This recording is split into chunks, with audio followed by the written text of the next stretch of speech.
भगवान ने जैसे जैसे चरित्र किए वैसे वैसे उनका नाम होता चला गया।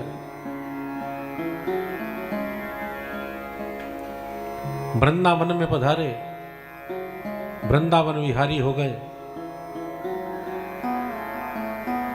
रस्सी से उनका उदर बांधा गया, दामोदर हो गए।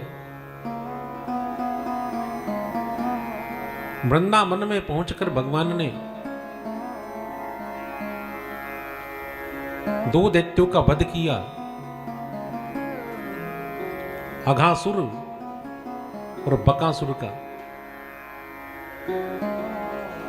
बक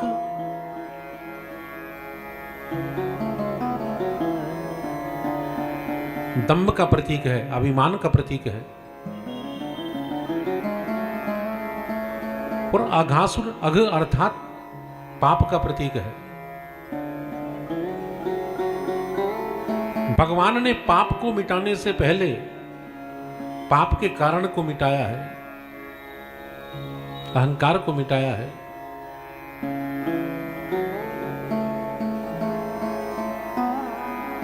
सुखदेव जी महाराज कहते हैं कि परीक्षित, भगवान नंद नंदन ने एक बार वनभोज का आयोजन किया। अपने घर से सब प्रकार प्रकार के भोजन आदि बनाकर वन में गए। बछड़े चर रहे हैं और भगवान नंद नंदन के साथ में उनके ग्वाल बाल वन भोज कर रहे हैं। कन्हैया बीच में बैठे हुए हैं, चारों ओर ग्वाल बैठे हुए हैं। अपने पीतांबर को उतारकर कन्हैया ने अपनी कमर पर बांधा हुआ है, बांसुरी को पीतांबर में लगा दिया है। अपने वाम हाथ में माखन रखा हुआ है, अपनी उंगलियों में प्रकार प्रकार के फलों को सजाया हुआ है, और चारों ओर बैठे हुए ग्वाल भोजन कर रहे हैं, हास परिहास कर रहे हैं। चित्र खींचा सुखदेव जी महाराज ने, कितना सुंदर दृश्य है।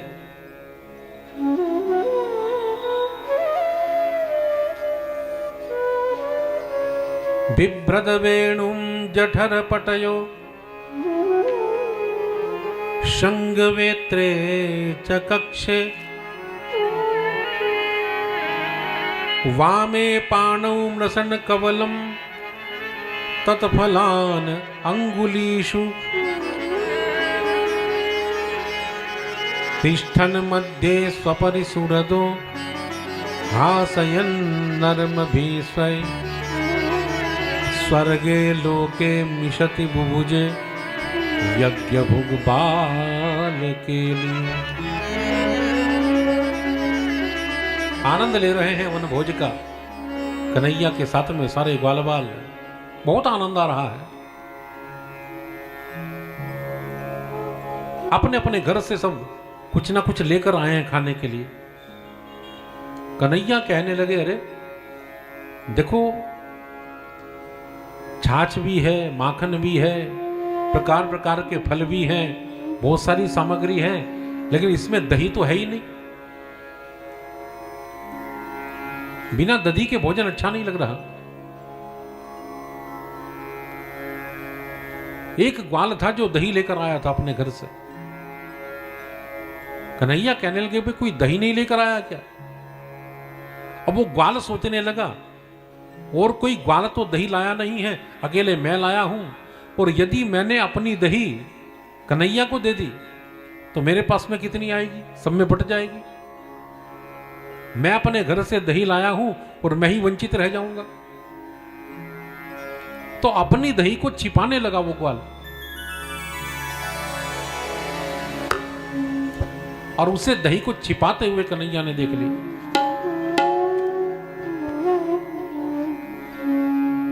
इतनी ही देर में ब्रह्मा जी पहुंच गए ये देखने के लिए ये कोई साधारण ग्वाल है या ब्रह्म है? भगवान की लीलाओं को ब्रह्मादिक देवता समझ नहीं पाते। ब्रह्मा जी भी मोहित हो गए। ब्रह्मलोक से उतरकर देखने के लिए आए हैं कि ये ब्रह्म है या कोई साधारण ग्वाल है। अब कन्हैया तो कन्हैया है। ब्रह्मा जी को जानबूझकर दिखाने के लिए और प्रकार प्रकार की लीलाएं करने लगे।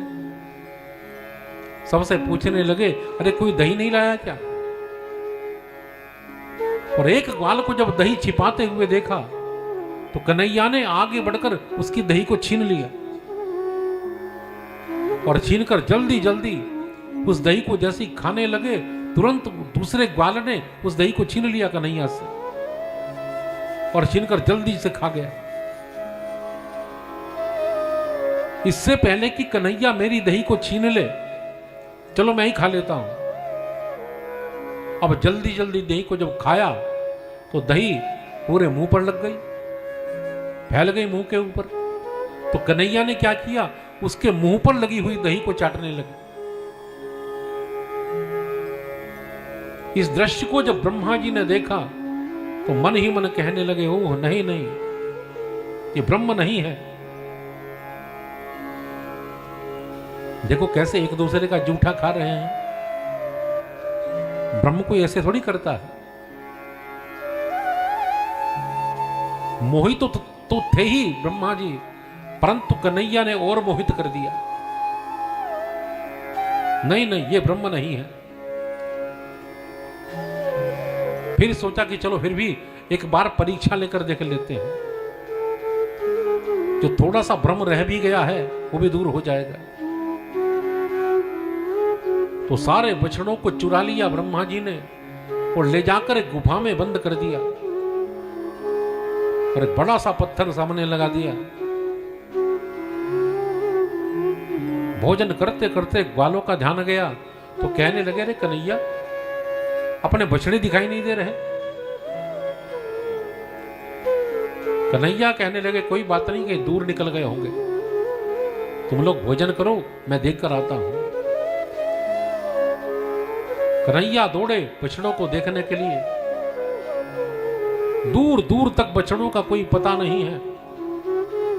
आवाज लगाने लगे कन्हैया, नाम ले लेकर बछड़ों का। हर बछड़े का सुंदर सुंदर नाम रखा हुआ है, लेकिन कोई बछड़ा नहीं आया। अब कन्हैया ने बांसुरी निकाली अपनी और बछड़ों को सुनाने के लिए तान छेड़ दी अपनी बांसुरी पर। कन्हैया की बांसुरी की एक विशेषता है कि जिसे कन्हैया सुनाना चाहते हैं वही सुनता है सनाद को। जिसे कन्हैया बुलाना चाहते हैं उसे ही अपनी बांसुरी सुनाते हैं और कोई स्थान को नहीं सुनता। तो बछड़ों को बुलाने के लिए तान छेड़ी अपनी बांसुरी पर, लेकिन कोई बछड़ा नहीं आया। वरना कन्हैया बांसुरी बजाए और बछड़े ना आए, ये तो संभव ही नहीं है। अब कन्हैया वापस लौट आए तो आकर देखा जहां पर ग्वाल बालों को छोड़कर गए थे, उस पेड़ के नीचे कोई ग्वाल नहीं है। ग्वाल बालों को भी चुरा कर ले गए ब्रह्मा जी, बछड़ों के साथ में उन्हें भी बंद कर दिया। कन्हैया सोचने लगे, ओह, तो ब्रह्मा जी हमारी परीक्षा लेना चाह रहे हैं, चलो हम भी परीक्षा दे देते हैं। और कन्हैया ने क्या किया, सारे बछड़े कन्हैया ही बन गए, सारे ग्वाल कन्हैया ही बन गए। जिस नाम का, जिस वेश का जो ग्वाल था उतने ग्वाल कन्हैया बन गए, बछड़े कन्हैया बन गए। और 1 वर्ष तक ये लीला ब्रज में चलती रही, किसी को पता नहीं लगा। न ग्वाल बालों की माताओं को पता लगा, न गायों को पता लगा। 1 वर्ष तक गायों ने आनंद लिया बछड़ों को दूध नहीं पिलाती गाय, हर गाय 1 वर्ष तक कन्हैया को दूध पिलाती रही। 1 वर्ष तक ब्रज की हर गोपी अपने ग्वाल को नहीं, कन्हैया को ही बेटा कहती रही, कन्हैया को ही पैपान कराती रही, कन्हैया से ही लाड़ लड़ाती रही। उन्हें पता नहीं है, वो सोचा करती थी कि देखो यशोदा कितनी बड़भागिनी है, कन्हैया को निहारती है, कन्हैया को पैपान कराती है, कन्हैया को लाड़ लड़ाती है, हर समय कन्हैया इसके आंगन में खेलते हैं, कितनी बड़भागिनी है यशोदा।